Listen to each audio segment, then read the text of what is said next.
Welcome to Around the League from UGAsports.com. I am Dayne Young alongside Hall of Fame head coach Jim Donnan and Brent Rollins from Pro Football Focus. This is the show here from UGAsports.com where we look around the SEC and explain what we see happening this week and give you a preview of what is to come in SEC football. The show is brought to you by Lane's Barbecue. And man, their rubs, we'll talk about them later on as well. Their seasonings, their sauces. I've been cooking with them all week. I need to try this Kapalua, the Hawaiian rub and seasoning.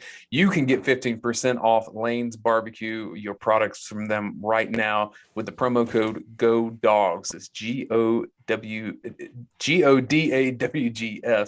Go Dogs for 15% off. It's a Georgia made company. You're going to love their sauces, their rubs.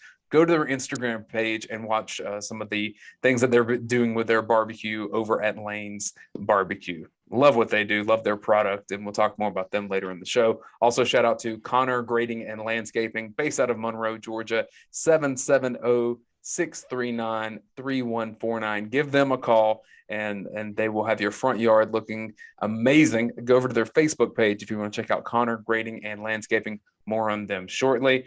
Guys, we have a lot of games this week, so I just want to jump straight into this with our overachievers, underachievers, and maybe a player to watch this season. So, Brent, I'm going to start with you. SEC team do you think is probably most likely to overachieve based on expectations?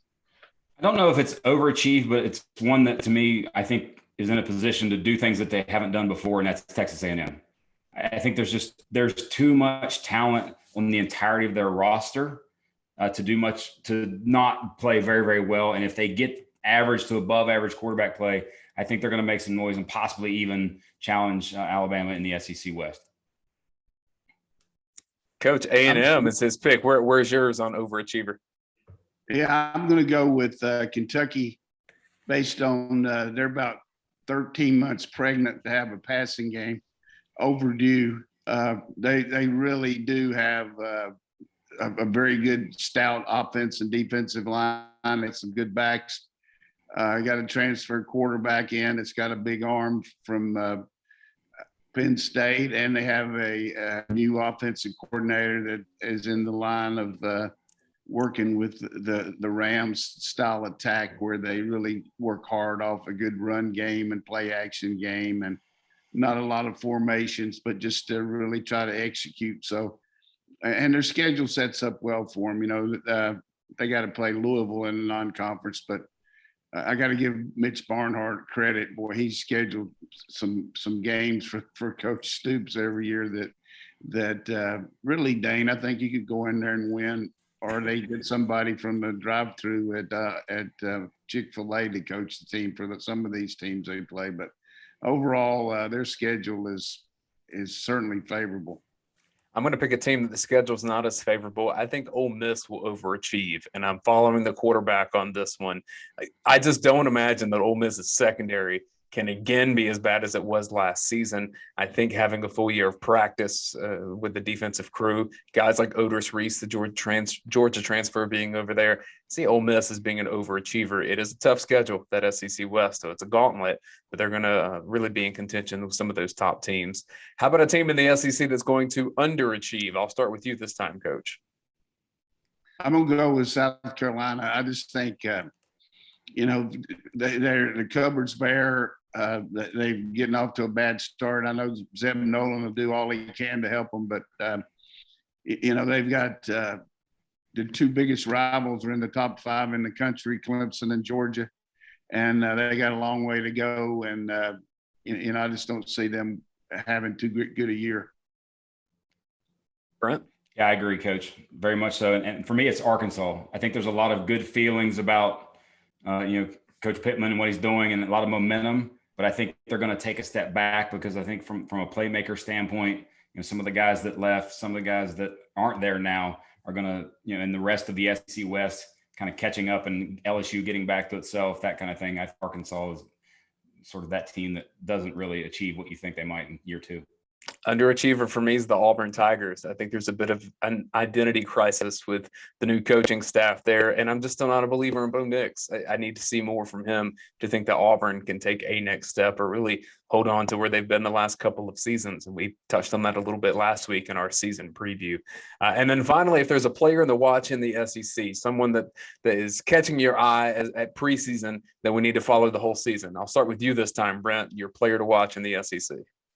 Same for coming from my boom team is A&M, and that's Devin Achane, the running back that's second in line to Isaiah Spiller. Isaiah Spiller is going to be great for them and was last year. But Achane is that next level speed. Very reminds me of being from West Virginia. Reminds me very much of Noel Devine. So I think he's that player to watch. That's just going to be a big time home run hitter for them. Yeah, I'm going to go with Max Johnson, not just because he's from out there in Oconee. And we've got a lot of ties with him, knowing his dad and everything. But I just feel like the young man's really worked extremely hard throughout his life to get to this point. He's got a chance to play with some really good players. And, if their defense can do anything to give him some field position, he's certainly got some really good playmakers to go around him. I look for Max to just have an unbelievable year as far as good stats. And he besides being – good passer, he's mobile enough to move around. So I think he'll have a big year.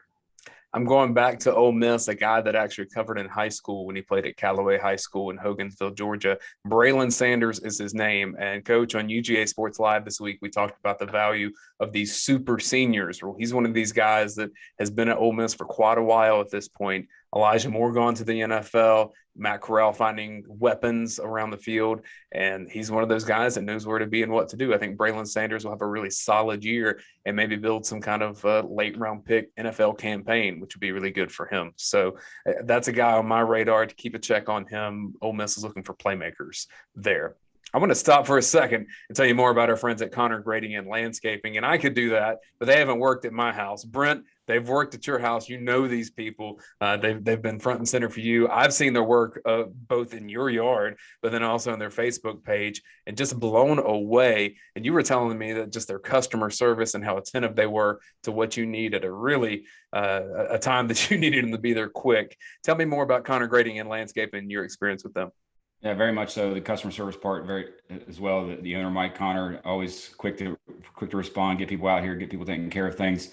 All your landscaping needs. I mean, it's a great time to do that in the fall, but also they do a lot of the outdoor sort of oasis, patios, fireplaces, fire pits, any sort of outdoor type project that you want to do, either or grading from the start, all kinds of things. They take care of it. And like you said, their Facebook page has a lot of recent and new pictures of projects they've done. Please go check that out. We always talk about things that if I'm going to have a sponsor on the show, I like to know what's going on. And so I was out by Brent's house a couple of weeks ago, going to practice to watch their team practice. And I was really blown away by his whole house. He kind of a subcontractor himself, but the landscaping, it got my eye right off the bat. And I was trying to give him credit for that. He took a lot of credit for the house, but not for the landscaping. But it was very, very impressive. And I'm not a big yard man, but from my own perspective, as far as doing much, but I certainly want my yard to look good too. And it's easy for me to talk about something if I've seen it, and I was really impressed with that. And I was also impressed last week that my friend Brent came by the house and dropped off some of those rubs and some. Also, he gave me some good juice to put on my brisket there.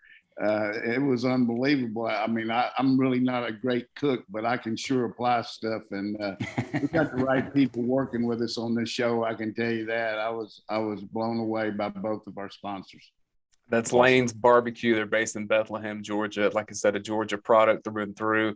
And the people over there, they love Northeast Georgia. They love the state as a whole. They love representing the state. So if you want to make your tailgate stand out, whether it's at home through the work of Conor Grading and Landscaping or on the road, as you are impressing people with your cooking skills, Lane's Barbecue can help you with that. 15% off right now. Go to their website, get your order in. Go Dogs, GODAWGS is that promo code. All right, let's start going through the week that is for week one in the SEC. First game Thursday. So if you're listening to this is a good primer for you for later on tonight. If you're listening on Thursday, 8:00 on SEC Network, we have Bowling Green at Tennessee. And Coach, in previous years, we have seen Tennessee struggle early against some of these non-conference opponents. You think of the Georgia State game, for instance. Yeah, if they struggle against these guys, I mean, they need to go on out there and start selling used cars. Nothing wrong with selling used cars. I got some good friends that do that, but Bowling Green is just has not shown much here over the last few years. Maybe they have some transfers, and maybe they'll, Scott Leffler, and I think Coach Van Gorder is still up there coaching the defense. But this should be a game where Tennessee, I mean, they're 34-point favorite, and these people out in Vegas don't give those kind of lines unless they feel like it's a good chance. So I'm going to say this will be a chance for Tennessee fans to get a little euphoria and really have a good time at least once this year. So I'm going to say the balls are going to roll in this game. Some Thursday night action. No, that's right. Tennessee's in the SEC still. They you think of that joke was made when this was sort of opening the season, but like Coach said, 35-point favorites. And now what's interesting is Milton, the transfer from Michigan, actually wins the quarterback job there, not Hendon Hooker, who was a Virginia Tech transfer. So they've got three guys, which I wonder if Shane Beamer is calling up Heupel and saying, hey, can I borrow a QB? Because I need one. But, I think Tennessee rolls as well. Yeah, you're talking about the action, and I got to just throw this in here about the old coach. When I was working at ESPN, used to do some of those games on Tuesday night and Wednesday, and it was a good idea about the, to give some different games. And I was actually doing a game up there at Akron on Tuesday night, but we were on the ESPNU, and I was with a young guy doing the game, and he was nervous and everything, but he was good. I mean, they didn't put some of the best people on our games, I can tell you that. But I was just a young rookie as far as working on games, but I certainly felt like I was pretty well prepared. But anyhow, they had, as you have seen, and they had a lightning delay on the big game on ESPN that was Miami of Ohio playing somebody else. So they told us that we were getting ready to go switch our game to the big channel, that we were going to ESPN. Of course, I'd done some stuff at Sports Center and done all that. That wasn't a big deal to me, but I thought this guy that was doing the game was going to completely pass out. I didn't even know if he could even talk. He was saying, hey, I've been waiting my whole life to do this and all that. I said, look, man, we got to call the game here. But that was some action. Got a job to do. Yeah, we finally got it rolling, but this guy was in the fetal position, man. It was tough. So that when I heard that action, I had to throw that in there for the fans. I mean, we went from being the low on the totem pole to the big daddy there for a little while. And he did a good job, but you could tell he was pressing a little bit. That's like a freshman quarterback getting thrust into action. It happens, and you got to be ready when it's your time to shine. First game on Saturday in the SEC. This is at noon on the SEC Network. Louisiana Monroe at Kentucky. Coach, you like Kentucky overall for the season. I'd like to think this is probably a pretty good start for them. Yeah, I don't think anybody's got as much publicity as Terry Bowden has at Louisiana Monroe. And recently I hate it because of his dad passing away. And we've talked about that on other shows that we've done. But, this is a good chance for Terry to get back in the game. And he's got Rich Rodriguez running the offense for him. And Rod's son's the quarterback. So that'll be interesting to see how they do. But, Kentucky, this is a tough opener for Monroe. They got a lot of transfers. More than probably anybody in the country. But I look for the Wildcats to they'll get after them pretty good. This is going to be ugly.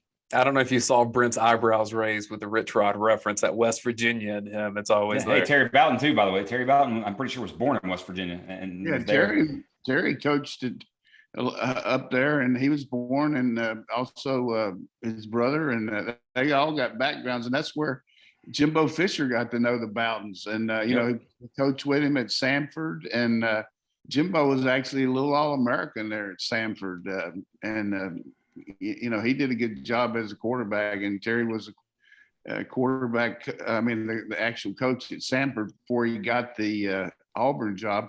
because he knew some of the people there at Auburn. And, they had a great staff there at Auburn. Jimbo Fisher was there, and also Tommy Bowden. And they, one year they won every game, and then things went the other way. But so what about the Kentucky Wildcats? You think they're going to roll?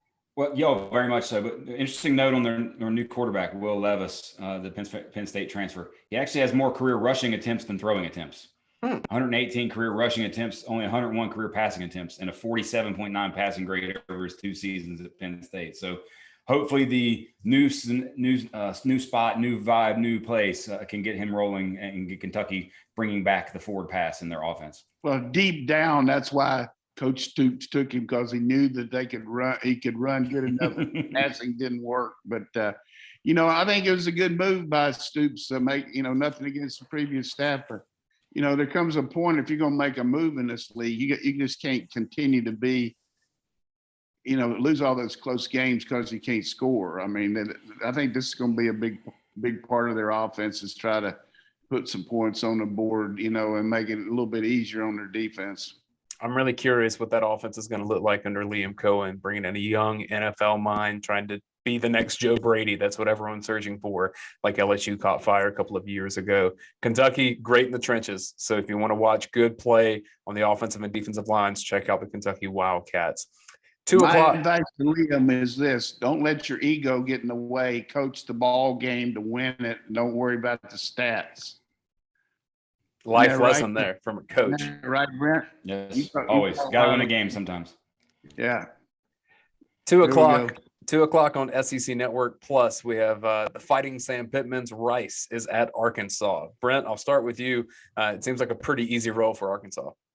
Yeah, and one player to watch in this is a senior, Joe Fouché, Foucha. Now, sort of pairing with, and when you read about Arkansas in the offseason, he's one who, getting stronger, healthy for the first time, like sort of best shape of his life type cat, that now pairs with Jalen Catalon to give them a back end nice safety combo. So that's one player to watch in that game. Other than that, the game, not necessarily much to watch. Hey, that's why they got it on ESPN Plus. I mean, some people don't even know how to get to that channel. So it's going to be, should be an ugly game there, because Rice, although Rice did beat Marshall at the end of the year last year, Marshall was undefeated and Rice went up there and beat him. But I think you did a good job talking about this team at Arkansas underachieving. I think they set some pretty lofty goals last year, winning 3 games when they hadn't won a conference game, in 2 years. But to me, their defense just can't get off the field. And third down, they were terrible on offense. So if they can do either one of those, make some moves that way, they might be all right. But I think I agree with you about them underachieving. One of the marquee games in the conference this week, 3:30 on ABC, the defending champions, Alabama Crimson Tide and Miami squaring off in Atlanta. Coach, I think the point spread is around 17 or 18, depending on where you look at it. Is that where you see this going? Yeah, usually speaking, if you can get Alabama under 21, take it the rest of your life, and you'll probably have an IRA. And, you can call it Coach D IRA. I helped you out, and I really appreciated that I helped you. It's an IRA. You catch that one, buddy. So the point here is this: Alabama's defense much better overall than it's been in a couple years. They're not going to have to outscore everybody. They're going to get a lot more touches on offense. Certainly, they lost some premier players offensively, but I think they've just got so many good backs, and they can run and do the RPOs. King will give them some trouble because Coach Saban likes to play 2-man, and running quarterbacks have always bothered him. But you got to be careful with this kid's knee. But I think it's roll tide, roll tide, roll tide. I agree. And Miami has been that for the past couple of years, that kind of good bad team where they've beaten all the teams that they should beat and played well in a lot of games. But when they go play Clemson or go play someone in the upper echelon of the ACC or even in the non-conference, it's just not went well for them. I will say from a defensive perspective, Alabama, 16 of the top 19 in terms of snaps for them return. Only losing Surtain, Christian Barmore, and Dylan Moses. Now, obviously great players there, but Their linebackers, I just wrote a piece that went up today on Miami's Rivals website talking about how if there is an area that for Miami to attack, specifically with the Eric King in the run game, but also with their backs in the throwing game, is Alabama's linebackers. You lose Moses, but you get Tua from Tennessee that transfers in. He was one of the lowest graded, him and Christian Harris, one of the lowest graded linebackers in all of college football last year in coverage grade. But overall, there's just Alabama has just too much talent. From a watching standpoint, an entertainment standpoint, I hope Miami stays in the game, and it's something where Alabama has to sweat a little bit, but I don't know that that's the case. I think Alabama's front seven probably dominates this game and makes life hard for Miami. Though I will say, if you start looking at some of the advanced analytics, what Rhett Lashley has done with Miami, and maybe it's a product of the schedule in the ACC, who's to really say, been pretty impressive where he's taken the offense year after year after year. He'll be in the running to be a head coach somewhere of decent caliber based on what he's doing at Miami right now. Yeah, I would say this to echo, and we said before the show we weren't going to agree with each other all the time, but I'm going to say this about what the very salient point that my colleague made about Miami. Let's see you do it against somebody that's good. Let's see you get these stats against the good teams, and let's see you do what you got to do against the winning record teams. And that's what you got to do if you're going to establish yourself. Miami's got more transfers than probably anybody in the country. So let's see how they react with these new guys. And Manny Diaz is saying that he's going to call the defense this year. Even though he's called it the last 2 years, he's going to actually say he's calling it this time. I love that. That's why you're here, Coach, because you can tell us what's really going on in those circumstances. Yeah. 4 o'clock. I don't know. I mean, that's what a lot of people have told me. But, I think Manny's a good coach. But, you've got a situation there where it's time to deliver here. I mean, they got to get it going down there if they're going to make the move to being a coastal team and that challenges, these other teams in the league. 4 o'clock on ESPNU, we have Louisiana Tech against Mississippi State in Starkville. Brent, we talk about year 2 of Mike Leach. Here we go. Yep. Only 3 times in his career, less than 30 point per game average. His first season of each coaching stop. So now we get to see what was the other coaching stop besides Texas State and out at Washington State? So last year at Miss State. So his first year at Miss State last year was his first. Well, you're saying he's going to do for sure better this year at Mississippi State than if you say 3 times. So 3 times in 20 years. Facts, man, I'm checking you. 3 times in 20. So hey, it's on him to keep the trend of getting above 30 points. He's done it 2 times. This will be the 3rd, right? So he's had less than 30 points per game averages in 3 seasons in his coaching career. The first year at Texas Tech, the first year at Washington State, and then last year. So this year you're counting on him scoring more then, right? He's supposed to, based upon past trends. Hey, I just busting you. I agree. I think they're gonna have a breakout year, man. You're doing a good job. I'm checking you out. That's I love it. Yeah. Running back, in terms of players to watch, running back Jaquavius Marks. At the end of the year, they actually won a couple games at the end of the year because they started running the ball just a little bit. He had 170 yards rushing, over 170 yards or 142 yards rushing in the last 2 games, over 75 rush grade. Also caught 62 balls a year ago. So Jaquavius Marks in the backfield for Mississippi State, giving them some balance. And I think he's going to adapt a little bit this year and still put up points in normal and probably shock somebody that we don't really expect him to beat.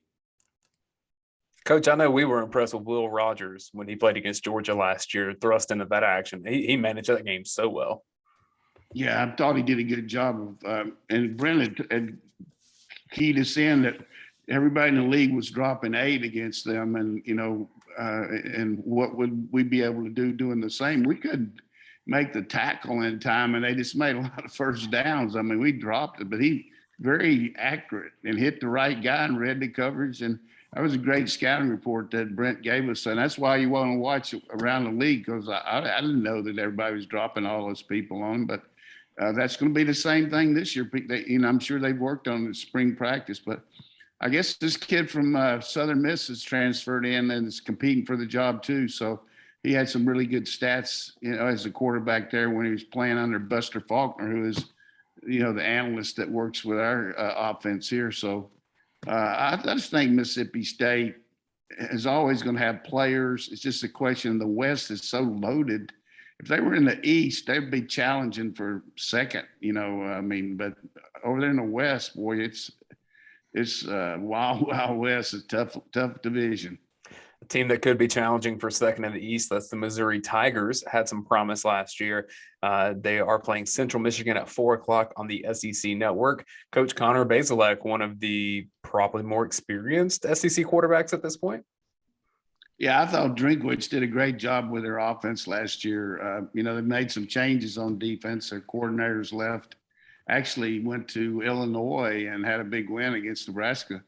They've got a new guy in that was a pro coach, and let's see how he reacts. I'm sure it's different for him recruiting, but Missouri's got good players. I mean, they really know what to do with the football after they catch it. They got a great scheme. I think the big key here is Central Michigan's pretty dang good. I mean, they're always right up there in the MAC, and Jim McElwain's up there doing a good job. They're going to play every game and contest you with his offense.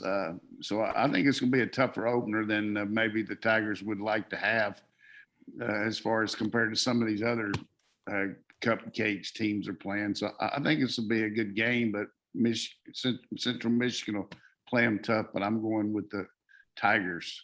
It's only a 14-point spread.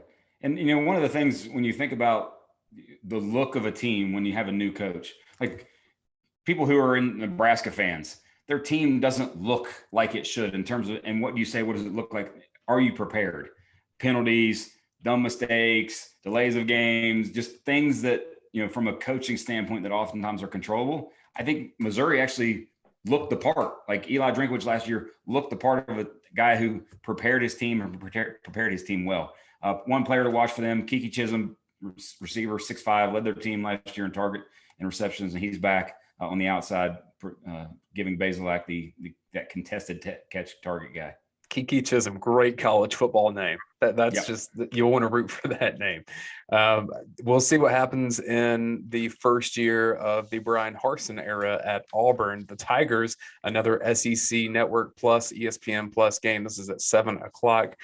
Coach, you were talking about scheduling for Kentucky and how they've had some favors done there. Auburn starts the Harsin era out with Akron and then Alabama State. Yeah, I'm just going to tell you, Akron, it's got a long way to go. They made a coaching change a couple years ago, and they just I don't think they won but one game last year. And this is a good team for Auburn to play. And of course, Alabama, A&M, same thing. Just undermanned against this Tiger team. But I don't see them getting 7 wins this year. They're going to have a hard time within the league. Then they got to play crossover game against Georgia. It's going to be tough for the Tigers to get going. And one thing you can count on, though, when they play Alabama A&M, that band from Alabama A&M will play the whole game. They don't even stop during timeouts. They get going, man. I'm actually kind of differ with you guys in terms of my thoughts with Auburn. I think Auburn could be interesting this year, and especially if they go up and beat Penn State. Is that some Bobo love? Is that what you're saying?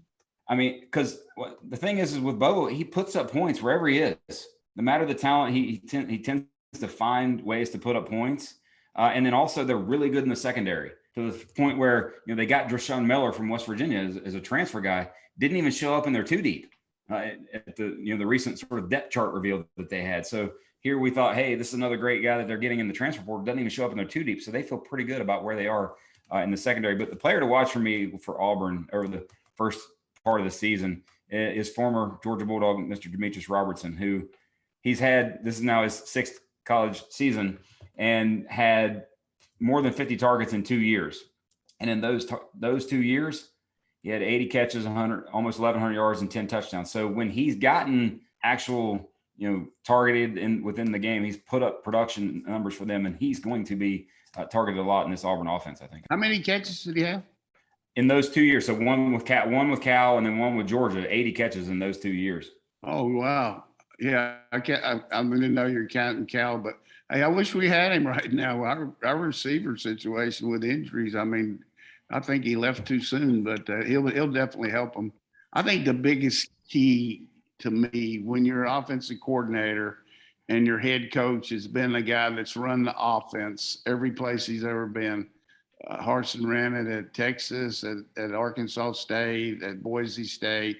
And, how much is he going to let Bobo call the game? I mean, I don't think you'll see a Mike Bobo type offense from these guys. I think you're going to see more Boise than you do Auburn. And, he's the head coach. He's going to have his touch on it. And, but I agree. If I were Coach Harsin, I'd get Bobo and tell him, hey, you know what to do in this league. I'm just going to tell you when to punt and things like that. But we'll see how it goes. But I think he's going to have a hard time letting Mike have the reins. And then defensively, Mason's got to prove that he can win in this league. I mean, he did it out on the West Coast and did a good job. But his defenses have really let him down here at Vanderbilt. And of course, they've been outmanned some, but their defenses need to really make a big move there. He's replacing one of the best defensive coordinators in the country in Steele, and I think those are some big shoes to fill. One note about Demetrius Robertson, Brent, is that while he said that he was transferring a little bit earlier on, I think that was he transferred from Georgia in the spring. He actually didn't arrive at Auburn until August because he had to finish up some classes at Georgia. So he's only been with the Tigers for about a month. And yeah, he's been there for fall camp. I'll be curious to see how equipped he is to be a star in that offense. I guess we'll all find out together. At 7 o'clock, we have South Carolina and Eastern Illinois also on SEC Network Plus. And Coach Brent and I were texting earlier. We'd love to hear your thoughts on South Carolina's quarterback situation because I've never heard of anything like that.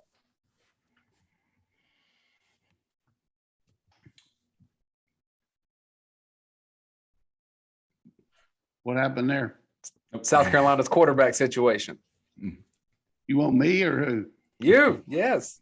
Oh, I just got a text there that got me a little shook up here. Sorry. Was trying to make sure, my daughter was trying to make sure I remembered that it's her granddaughter's birthday, which I've already sent her some money on Venmo, so we got that covered. Good job by you, Coach. Good job by you. Well done.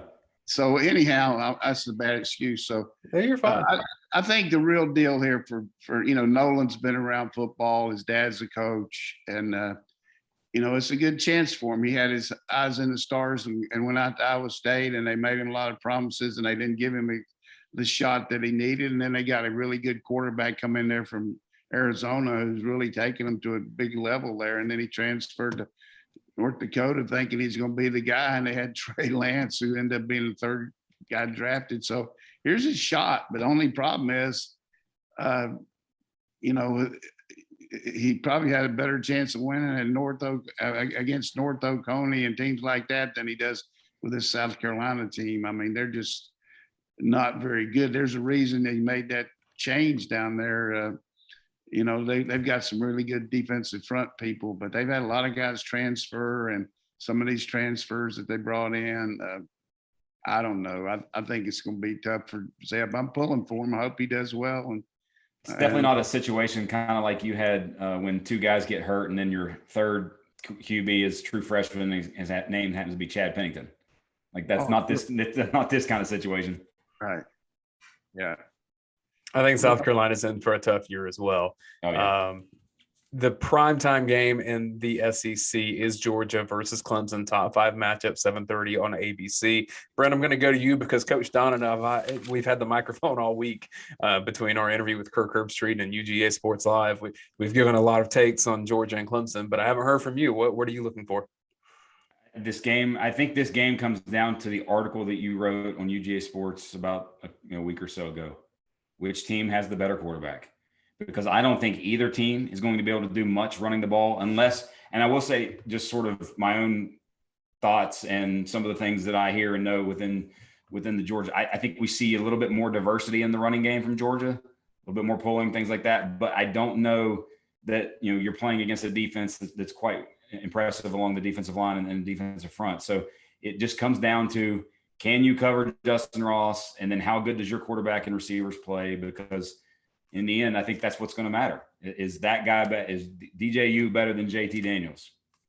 And who plays better? I agree with that. And what I'll say, Coach, is that if people like our commentary on this game, they can get it all during the game with our live watch along show on our YouTube page. Be sure to come watch Georgia and Clemson with us three. And I tell you, Coach, I learned more from just how you view games. Every single time I feel like I know more about football from having sat beside you. I don't know if you have any more commentary you want to give on Georgia Clemson. Yeah, I just need Brent here to carry my water because he knows. I know what used to happen 20 years ago, but I'm behind the scenes now. He's up to date with all that stuff, and he grades these players and everything. But I'm still calling plays back when he didn't have face masks, so I got to work on that a little bit. But I think it's just a situation here. Quarterback play, like you said, very, very big time in this game. But to me, there's going to be a lot of contested balls in this game. Who's going to be able to get the most help from their safeties? Can Georgia play 2-man against DJ? By that, they love to play man under, but a quarterback runs, that'll take them away from it. So I don't know how much they want to run their quarterback because their backup guy just had an Achilles in the spring. So technically, can Georgia play some of their stuff against this guy? If they can't, then their pressures are going to have to be really good. They're going to have to get help up front because their secondary is it just doesn't have the players we had 2 first-round corners last year, and I think both these corners are going to be good. And Ringo and DK coming in, I think that both these guys are going to be good. But safety-wise, we lost LeCount to the pros, and the same thing with this Clemson. Everybody talks about everybody they got back, but that defense that they had back gave up 6 touchdown passes against Fields and Ohio State, over 200 yards rushing too. So maybe they'll make some adjustments, but it's going to be a back and forth game. And I wish we had some of our players like Pickens and guys like that in Washington, but hey, they got guys missing too. So I could talk all day about it, but I think it's going to be a really good game. And we'll talk all night about it. That'll be 7:20 on Saturday. And one last thing for me with Georgia and this game specifically, because as we talked about last week, they're going to be double-digit favorites the rest of the schedule for the most part. This is the game against elite competition and a lot of sort of first-round type players. Who for Georgia is going to say, hey, I'm a first-round top 15 type player? Does Trayvon Walker take that step and make that? Does Jalen Carter take that step and say, hey, I'm a first round type player? Does Jermaine Burton come up and say, hey, I'm an elite player against elite teams? They've had a lot of really good over the last few years, but elite is a different level. And I think this is the opportunity for those guys to show that. A future is created in games like this. I think it's a really good point. All right, guys, I'm going to limit you to 10 seconds as we run through these last 5 games in the SEC. And we're not trying to slight these teams. We have 5 left. Yeah. Holy moly, I've been talking way too much. Let's go. 10 seconds, snappy. We've got 7:30. Just remind me one thing, man. I got all this time, and I get you guys with me. It's like, some guy hadn't had a date, and he's got a date, and he just doesn't want to take her home because he's got to go home. But hey, I'm glad you guys are talking to me. So I apologize to our fans out there, but I'm not as lonely as I'm looking, but I do enjoy being around you guys and talking. So I'm going to do better on it. I apologize. You don't enjoy it as much as we do, Coach. I promise you that. 7:30 on SEC Network, FAU against Florida. Player of note, Brent, I would say N'Kosi Perry, starting quarterback for FAU. Played a lot of college football at Miami. Yes, but this game still to me, it's Emory Jones. Are you the guy now? Game in, game out. Do you become the guy that can throw and run, not just be a running threat in a way? Go play the whole game. Go show yourself what you got. Yeah, I agree. Florida's defense got to show up. It's time to make it move. They've made some really good moves with the transfers and recruiting. Maybe they can play better on defense, but I think Emory Jones will light them up. 8:00 on Saturday on ESPNU, fresh off of a rumored raise, which I didn't know if that was possible. Jimbo Fisher and Texas A&M hosting Kent State, Coach. Yeah, he's up to $9 million and hadn't won the SEC West yet. Can you imagine what he's going to make if he wins the West or the league? He'll be giving Trump a loan. There's no question about the fact that they got a good team. I don't think they're as good as last year, just because of quarterback play, just because of some of the defensive players they lost. But A&M will probably be the team to challenge Bama, though.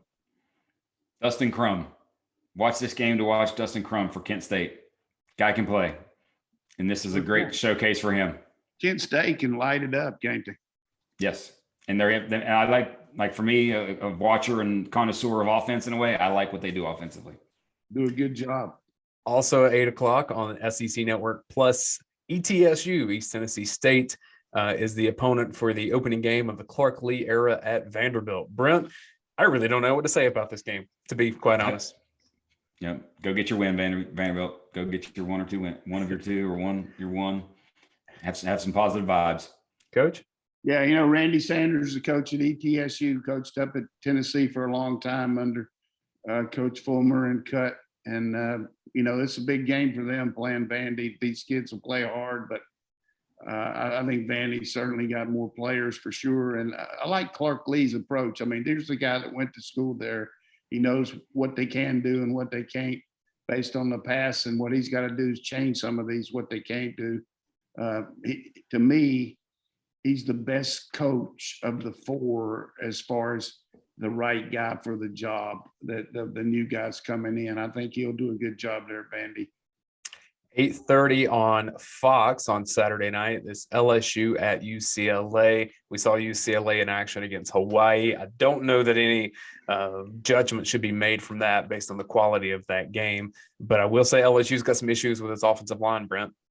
And they do, and they got some issues with just life right now. Like they're like, I can't even imagine being in that situation again. I mean, granted, it happened. It was so long ago that happened, but well, just if you want to handling of the game. Displaced by the hurricane, they've been in Houston preparing for this, and now heading out to LA. So that's what Brent's talking about.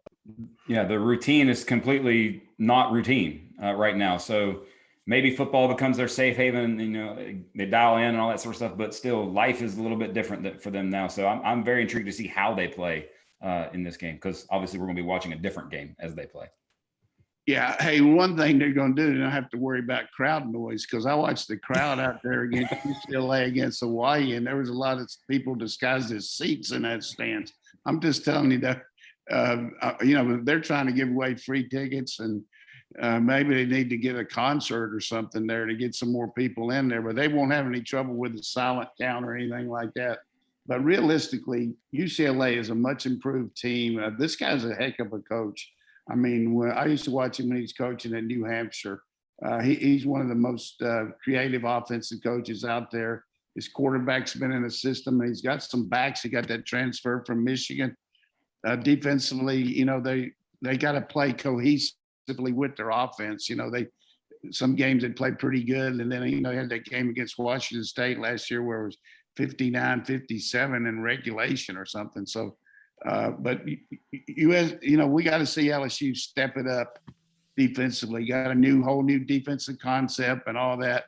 I think that's the real key. Offense is going to be pretty good, but it's a tough test to go out there and play and just be displaced like this. But I could see UCLA winning this game. I hope they don't, for LSU's sake, because I'm pulling for the conference. But UCLA is a tough out right now for anybody. Plus, they got that first game under their belt. And it's always tough to play somebody that's already played a game if y'all are pretty close. I'll be curious to see if LSU fans take over the stadium out there. I think there's a possibility. They travel really well because it's a decent trip, beginning of the season. Maybe if people were already planning on doing it, we'll see. I'm not sure. But I'm with you, Coach. I think there may be as many LSU fans or more than there will be UCLA people out there. I would have said that, except for the tragedy that's happened. I mean, a lot of people probably can't be thinking about leaving their home to go out there with no power and all that. So we'll see. But those LSU fans really do travel well, and they'll have a good contingency. I know. I talked to Brad Johnson, the quarterback, Max Johnson's father. They're leaving like 7:15 Saturday morning after watching their son play over at Oconee Friday night. So they'll be out there backing Max. That'd be great. Glad they're able to get out there. Final game in the SEC is on Labor Day. This is Monday at 8 p.m. on ESPN. It is Ole Miss hosting Louisville. That's a neutral site game. Excuse me. That's also in Atlanta. It's Ole Miss versus Louisville. And the over-under on this game is 75.5. So they're expecting a lot of points. But I think my bold prediction for this week is kind of in line with your boom prediction for Ole Miss, Dayne, is I think Ole Miss holds Louisville under 30 points. That would, and that, which didn't happen often for them a year ago. So I think maybe Louisville holds Louisville under 30 points. That's the way I would phrase that. That's possibly too, but still yet, I feel pretty good about Ole Miss in this game. But hey, at least it might be a fun, entertaining game to watch on Labor Day evening. Yep. You're exactly right. I guarantee you, if they hold them under 30, Coach Kiffin will have a conga line out in front of the dressing room after the game, dancing to finally see that they don't have to score more than 30 to win. But, Satterfield does a good job in Louisville. He looked at some other jobs in the offseason and didn't work out real good for the morale of the athletic department. But I didn't think they improved much from the first year to second year, and certainly their record didn't. So it's going to be interesting to see. He's starting to play with his own players now. We'll see how that goes. But can Ole Miss defense make a move here?